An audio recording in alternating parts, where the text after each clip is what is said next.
I am Howard, a 34-year-old software engineer from Boston. My younger brother Jake and I were always close growing up despite the subtle competition between us. For the past 3 years I had been dating Megan, the woman I thought I would marry. We were already planning our future together.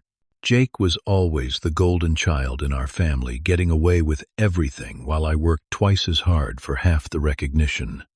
When Jake started showing unusual interest in Megan, I should have seen the warning signs. Before I continue this story, let me know where you are watching from in the comments, and make sure to hit that like and subscribe button if you have ever been betrayed by someone you trusted. Growing up in our middle-class suburban Massachusetts home, Jake and I had what I thought was a normal sibling relationship. 4 years younger than me, Jake always had a way of getting what he wanted. When I got a new video game for my birthday, Jake would cry until our parents let him play it first. When I won a science fair in 8th grade, my parents spent more time consoling Jake for not placing than congratulating me. I always made excuses for this behavior, telling myself that Jake just needed more support than I did. The pattern continued throughout our teenage years. I worked summers to save for college while Jake got a car for his 16th birthday. I earned a scholarship to Boston University, while our parents paid for Jake to attend 3 different colleges before he finally graduated. Despite all this, I genuinely loved my brother and believed we had a good relationship. We played basketball on weekends, went fishing at our grandfather's lake house in the summer, and talked almost daily, even after Jake moved to California after college. I met Megan at a tech conference in New York 3 years ago. She was presenting research on artificial intelligence ethics, and I was immediately drawn to her sharp mind and quick wit. We bonded over terrible conference coffee and a shared love of indie films. After the conference, we kept in touch, and since we only lived a few hours apart, we started dating. Within 6 months, Megan relocated to Boston for a new job opportunity that she swore had nothing to do with me, but we both knew better. Our relationship flourished. We bought a condo in Cambridge with large windows overlooking the Charles River. We adopted a rescue dog named Edison, a goofy Labrador mix, who loved morning runs as much as we did. We talked about marriage as something that would happen naturally in its own time. Megan became close with my family, especially my mother, who would often call Megan directly to discuss family gatherings or ask for help planning holiday meals. Everything changed when Jake announced he was moving back to Boston. After 5 years in California working for various startups, he claimed to have matured and wanted to be closer to family. I was genuinely happy about his return. I helped him find an apartment just 20 minutes from our place and introduced him to my professional network to help his job search. When he landed a position at a marketing firm downtown, I hosted a small celebration dinner at our condo where Jake and Megan officially met for the first time. Looking back, I should have noticed how Jake stared at Megan throughout the evening, how he managed to steer every conversation toward their shared interests while excluding me. At the time, I was just happy that my girlfriend and brother were getting along so well. Within weeks, Jake became a constant presence in our lives. He called Megan for advice on everything from apartment decor to work presentations. He showed up unannounced at our condo on weekends, always with some crisis that needed immediate attention. Megan began spending more time with Jake, claiming she was just helping him settle into Boston life. I started noticing changes in Megan too. She became more distant, often staying late at work or meeting friends I had never heard of before. Our conversations grew shorter, our intimate moments less frequent. I told myself I was being paranoid, that the stress of our jobs and the natural evolution of a long-term relationship explained the changes. Then came the day that shattered everything. I had planned a surprise weekend trip to Cape Cod for our anniversary, arranging to leave work early on a Friday to surprise Megan at home. When I arrived at our condo, I found it empty except for Jake's leather jacket thrown carelessly over our couch. I called out, but no one answered. Edison was missing, too likely out for a walk with Megan. I was tidying up when a notification flashed on Megan's tablet, which she had left on the kitchen counter.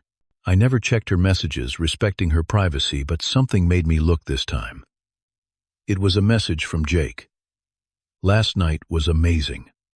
Cannot wait to see you again. Howard suspects nothing. My hands shook as I opened their message history, revealing weeks of intimate exchanges, plans to meet when I was working, and discussions about their future together. My brother and my girlfriend had been carrying on an affair right under my nose in my own home, while I trusted them both completely. I sat in our living room for hours, the anniversary gift, a vintage camera Megan had been eyeing for months, still wrapped in my bag. When I heard the key in the lock, I steeled myself for the confrontation that would change everything. Megan entered alone, her face flushing when she saw me. "You are home early," she stammered, her eyes darting to her tablet on the counter. "Where is Jake?" I asked, my voice surprisingly steady. Her expression confirmed everything before she spoke a word. "Howard, I never meant for this to happen. Jake and we connected in a way I never expected." When I showed her the messages, I had seen her defense mechanism kicked in. Instead of apologizing, she attacked. "You have been emotionally unavailable for months," she said. "Always working. Always distracted. Jake actually listens to me. He understands me in ways you never tried to." I reminded her of our weekend trips, our long conversations over dinner, the life we had built together. She dismissed it all, rewriting our history to justify her betrayal. "I am moving out tonight," she announced. "Jake is coming to help me pack some things. My own brother was coming to my home to help my girlfriend leave me for him." The absurdity of it was almost laughable. I tried calling Jake immediately after Megan left with a suitcase full of essentials. He did not answer. I texted, called again, even drove to his apartment, but he was nowhere to be found. 3 days later, he finally responded with a text that read, "Sorry, bro, sometimes life works out this way. Megan and I have something real. Hope you can be happy for us eventually. Be happy for them." As if they had met under normal circumstances, not through a deliberate betrayal of my trust. 1 week after discovering the affair, my mother called to invite me to Sunday dinner. I almost declined, but decided facing my family was inevitable.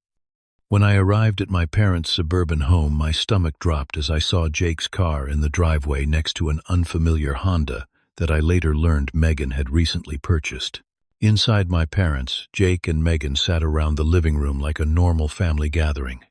My mother hugged me briefly, then immediately returned to her conversation with Megan about recipes.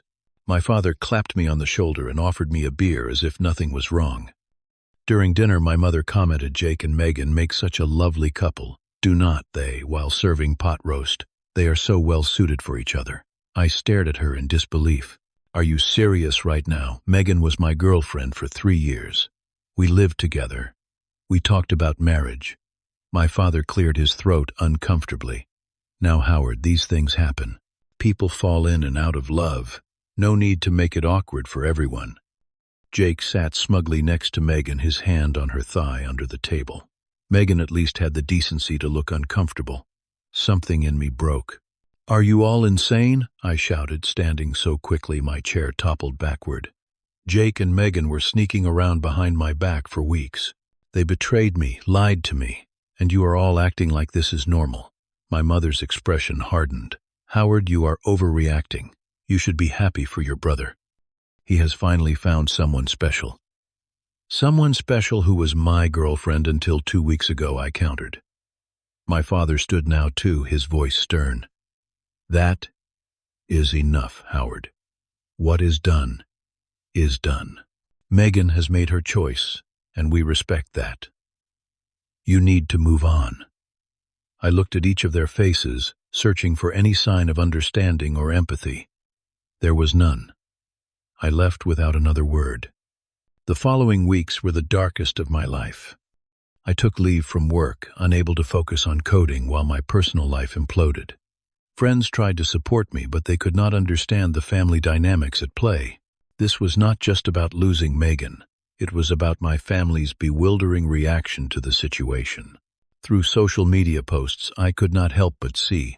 I learned that Jake and Megan had moved in together in an apartment just blocks from the condo Megan and I had shared. They frequented our favorite restaurants, took Edison to our usual dog park, essentially took over the life I had built.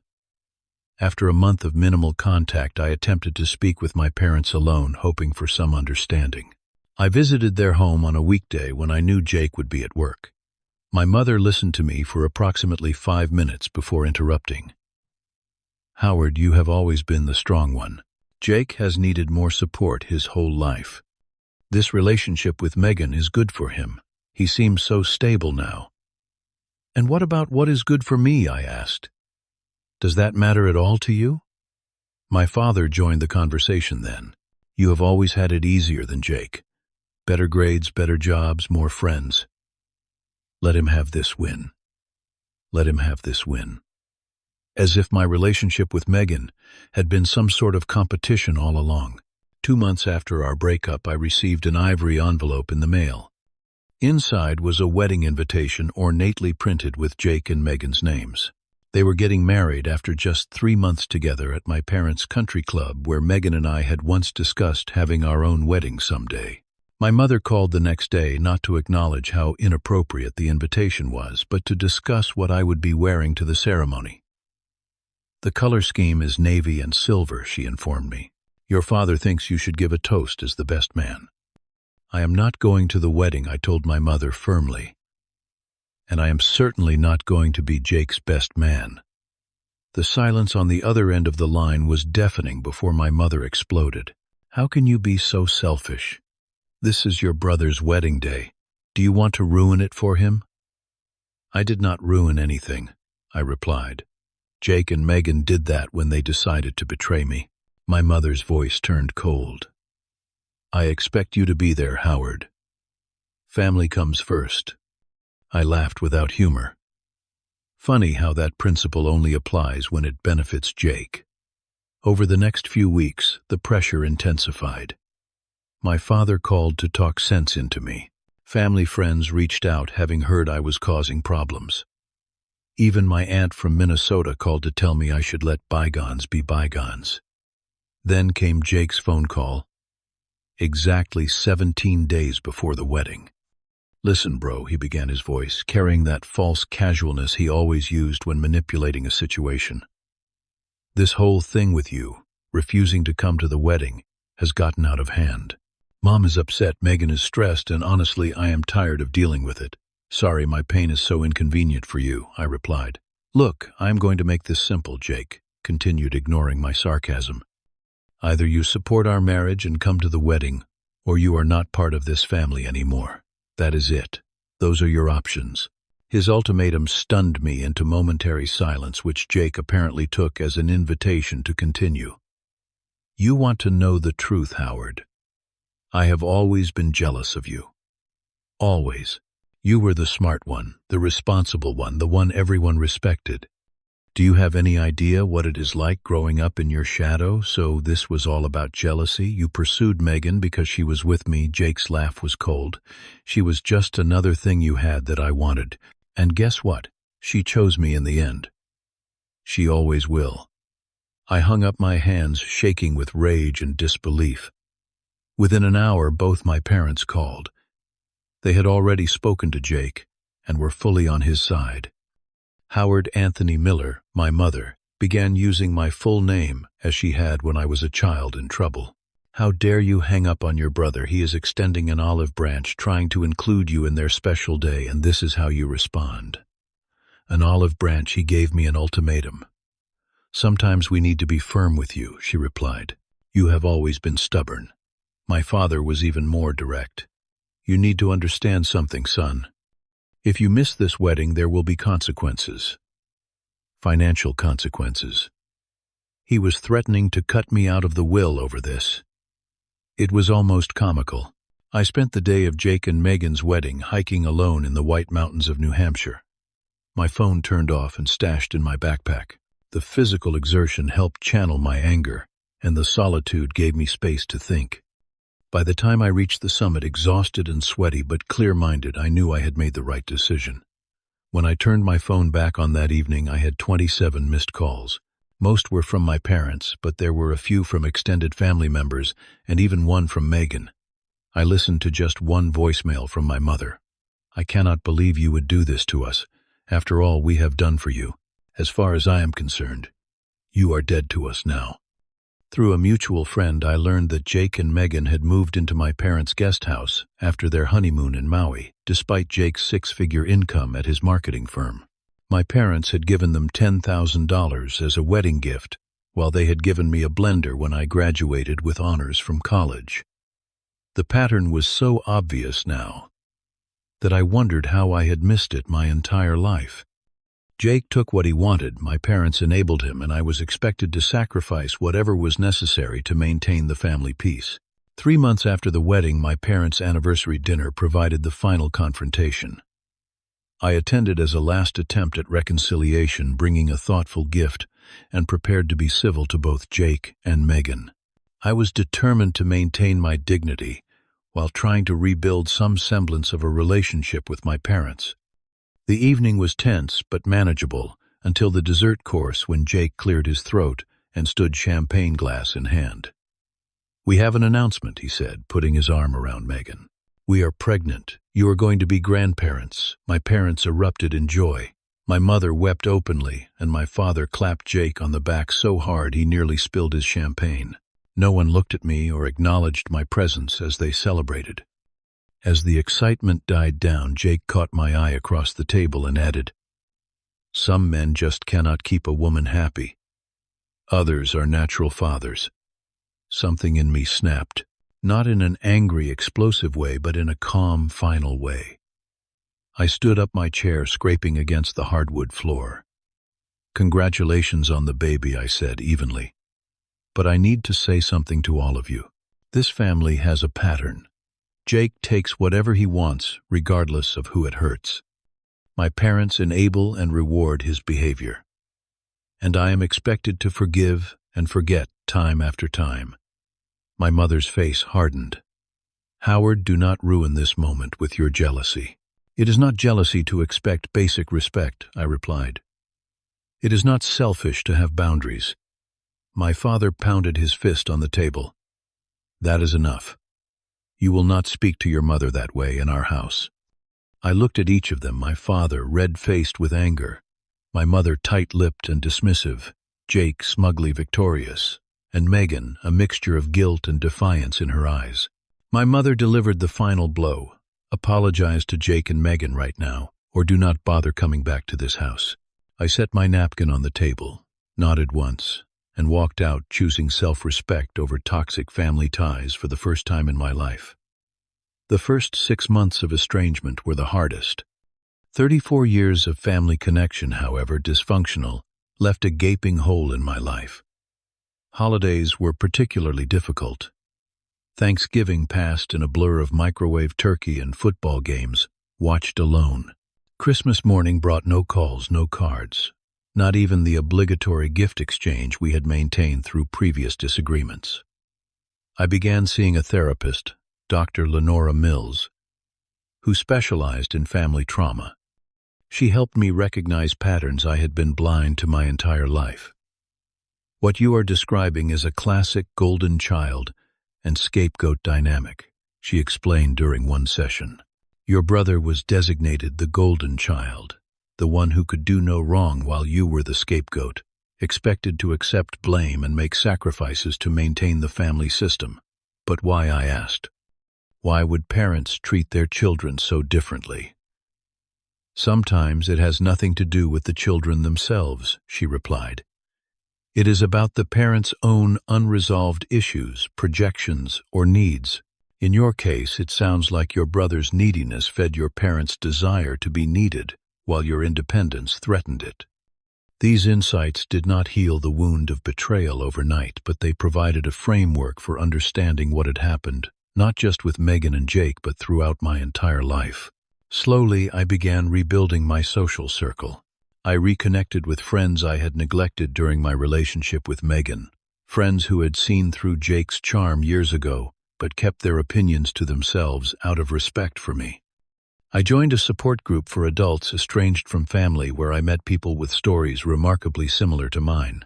At work, I channeled my energy into new projects, earning a promotion to senior developer and team lead. I took risks I would have avoided before, speaking at conferences and pitching innovative ideas to leadership. Without the weight of my family's expectations and criticism, I found myself thriving professionally.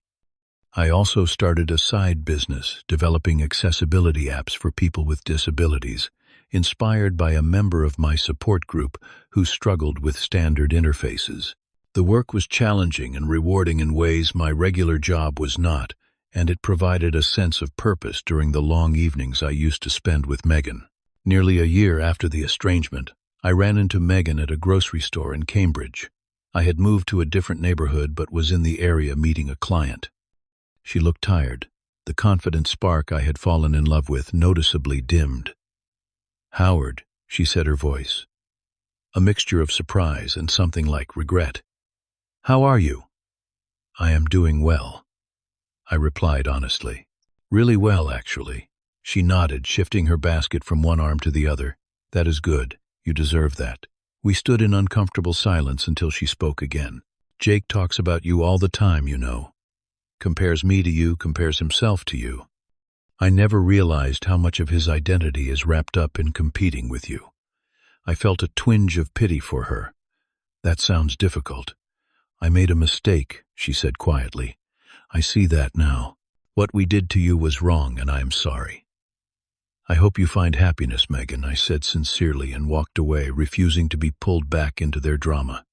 Through my cousin Samantha, the only family member who had maintained contact with me, I learned that Jake and Megan were having serious marital problems.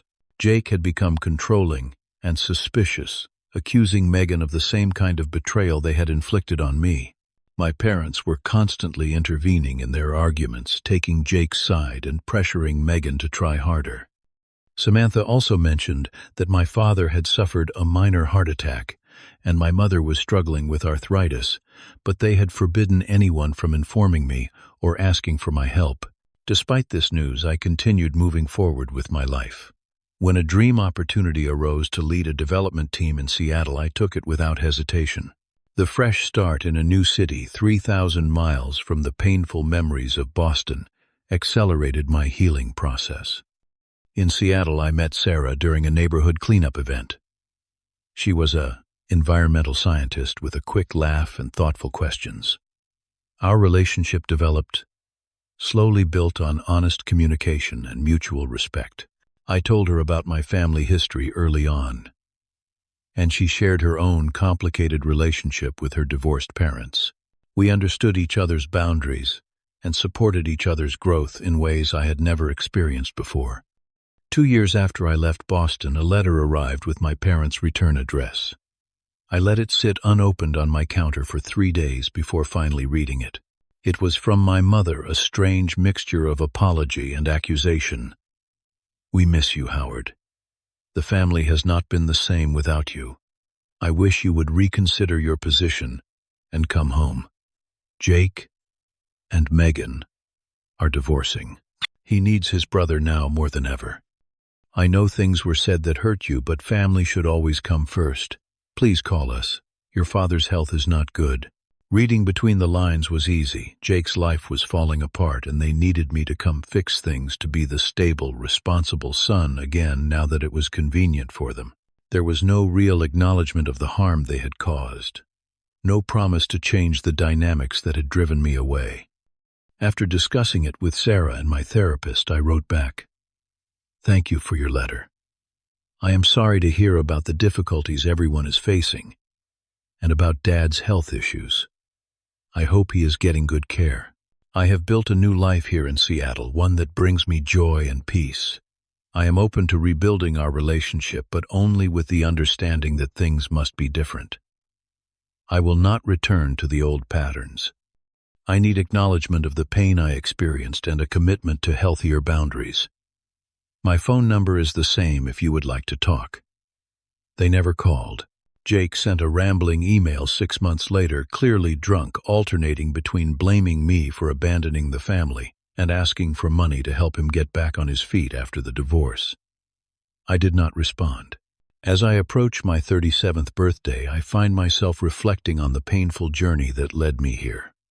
The betrayal by Megan and Jake, while devastating at the time, ultimately freed me from toxic family patterns I might never have escaped otherwise. The ultimatum that was meant to control me instead released me.